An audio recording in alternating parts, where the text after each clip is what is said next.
Praise lord అందరికీ. 149వ కీర్తన 4వ వచనంలో దేవుని వాక్యం ఈ విధంగా సెలవిస్తూ ఉంది. ఆయన దీనులను రక్షణతో అలంకరించును అని దేవుని వాక్యం సెలవిస్తుంది.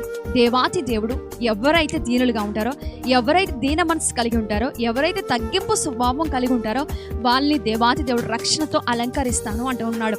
రక్షణతో ఆయన అలంకరిస్తే ఎటువంటి శోధనలు వచ్చినా, ఎటువంటి ఇబ్బందులు వచ్చినా ఆ రక్షణ అనే కవచం మన దగ్గర ఉంటే, ఆ రక్షణ కవచం మన మీద ఉంటే మనం సురక్షితంగా ఉంటాం, భద్రంగా ఉంటాం. ఎస్తేరు కూడా తన జీవితంలో దీన మనసు కలిగి ఉంది, తగ్గింపు స్వభావం కలిగి ఉంది కనుక దేవాతి దేవుడు ఎస్తేరును రక్షణతో అలంకరించాడు. గనుక రాజు దృష్టిలో ఆమె దయ పొందిందిగా ఉంది.